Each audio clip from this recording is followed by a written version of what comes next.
So if somebody wanted to set up a talent academy, and you wanted to, you're a company and you've got a sales force, you've got a sales force existing. Yeah.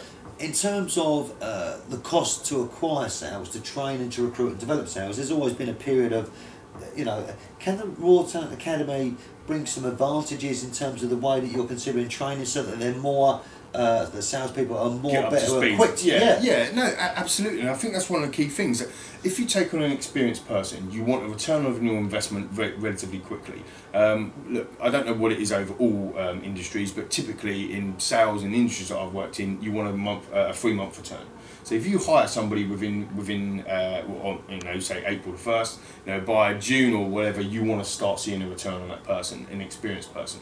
If you take on a rookie or new talent, or somebody that hasn't got that sales experience before, you expect to have a longer period of time before you get a return on investment. But the research that I've done, and just from my experiences, and bearing in mind that I've been employed salespeople for the last 7 years, suggests to me that it's not as long as you think. You could probably get a similar return off a rookie, somebody who hasn't done it, than somebody who's experienced, because somebody who's experienced wants guarantees. They want, well, I've already been earning this, so you start paying them more money. You start paying them more guarantees on their bonuses or their commissions or whatever it might be. Whereas the rookie, they're fresh. You can mould them. It's a little bit like you take your driving. Those new tricks. Yeah, well, you take your driving test. If you drive, right? I drive. If I took my driving test today, I'd fail. Why? Because I don't do 10 to 2 anymore. I cross my hands. I put my elbow out. It's the same thing. People pick up bad habits. Whereas if you've got a fresh team of people, talent, an academy, 10 or 12 heads or 8 heads or whatever it might be, all doing the same thing, all learning at the same time, putting their own personalities in at the same effort, having all the same sorts of targets and milestones in order for them to achieve, isn't that collectively going to be more effective than having dribs and jabs of experienced people? No, I don't do it that way, I do it my way, I do it my way. How can your business function effectively when you've got people doing it all of their own thing? Now look, I'm not here to harp on about everybody should get fresh talent, raw talent in, but I'm saying there's a balance there, and a lot of people, where is your next superstar coming from? I do a lot of public speaking, a lot of talking, a lot of events at colleges and universities. I'm the ambassador for business enterprise for Harrow College, for example, and one of my roles there is to actually look at talking to 18, 19, 20-year-olds to say, what are you looking at doing after this education? How are you going to go about doing things, and and trying to get them understanding what jobs potentially could be out there for them, or should they set up on their own, and all that sort of thing. So there's a lot of different elements to the Raw Talent Academy, but for me it's not just about get everybody in fresh. It's about getting that balance and making sure that you've got something. Your next Steven Gerrard, if you like, your next superstar, your next Lewis Hamilton, where are they coming from? Because Lewis Hamilton, Steven Gerrard's, the Williams sisters, they all come from academies. That's what they did. Steven Gerrard's been at Liverpool since he was 8 years old. Why is he such a good player? Why is he so embedded into that company, to that football club's ethos? Because he is Liverpool. And if you set up academies in business, it has the same effect. So what about the geographic nature of what where academy can set up? Is it a London thing? Can it be done anywhere? It can be done anywhere. I mean, I'm talking to organisations that are up in Manchester, in Bristol, down in London. We've just signed a Raw Talent Academy. We've just signed a deal with Blue Arrow. So we're working with Blue Arrow now, part of the Impellium Group. We've also signed a contract with Personal Care Bank. So again, it's a recruitment business. We also signed a contract with AstraZeneca. So within the 6-month period, I'm managing to work alongside these big organisations. Sorry to name drop, but it's just a case of it's a credibility thing, isn't it? You know what I mean? So and we're working with a lot of different businesses and colleges and universities, doing a lot of work with Loughborough University and all that sort of stuff as well on separate things. But certainly, it's not just that one region. My office is based in South Oxfordshire. I'm in London most of the time, as you know, but that doesn't necessarily mean that we can't work out where we are.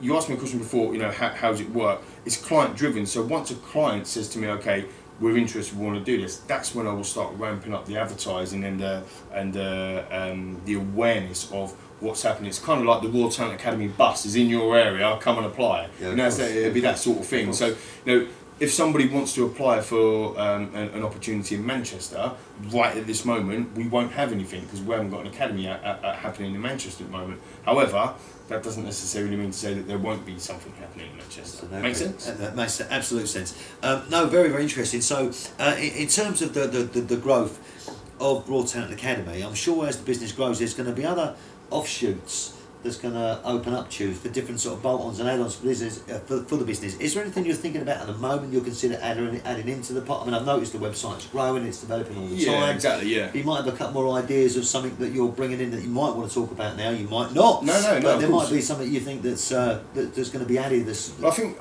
one of the importance is that if I explain the 3 phases, the search and selection phase, the audition phase and the training phase, of the whole Raw Talent Academy piece, some organisations don't want to buy the whole piece. Some organisations say, well, I've actually got quite a lot of people referrals coming into my business, but I don't know how to train them. So then they look at me and look at my training development programs and say, okay, we'll buy that piece. So I've we've tried to adapt to what our clients' needs are and what our customers' needs are.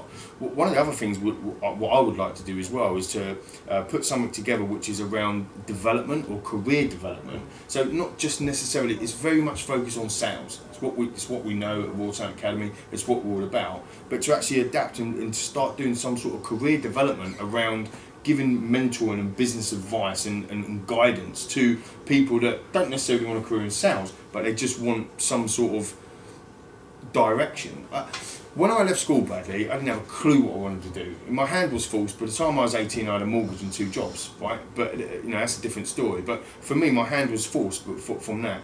But I didn't know what I wanted to do. And so many youngsters, and I'm talking about Generation Y now, 16 to 24, so many youngsters don't know what they want to do. And they'll be watching this now, or be reading it back or whatever, and they'll be going, yeah, that's me, I don't know what to do. And it's about giving them a platform. I've been speaking to the Department of Work and Pensions now for a while about their new enterprise schemes that they've got coming on, which are fantastic. So anyone that's looking to get into enterprise, to have a look at that and check out the websites and stuff for the government.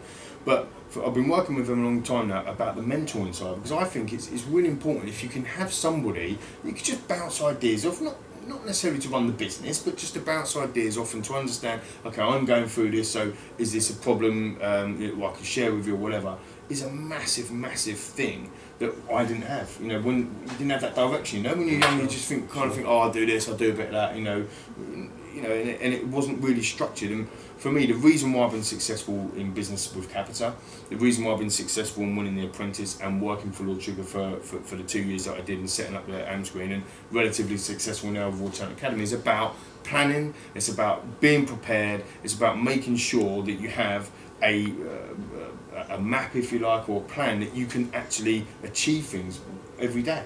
Because if you achieve every day, then you're motivated. If you're motivated every day, then you want to go and achieve more. Do you see what I mean? Absolutely. It's very, very, again, simple, but that's the key attributes I think that we need. Do you know, today I've interviewed 2 people, and a guy called James, who owns a company called Winkball, Yeah. I think yourself, and James this morning, it was like the oozy of passion. You 2 guys, you should hook up, I swear, because you're so passionate about what you're doing and what you're doing at Raw Talent Academy, and that really, really clearly shows.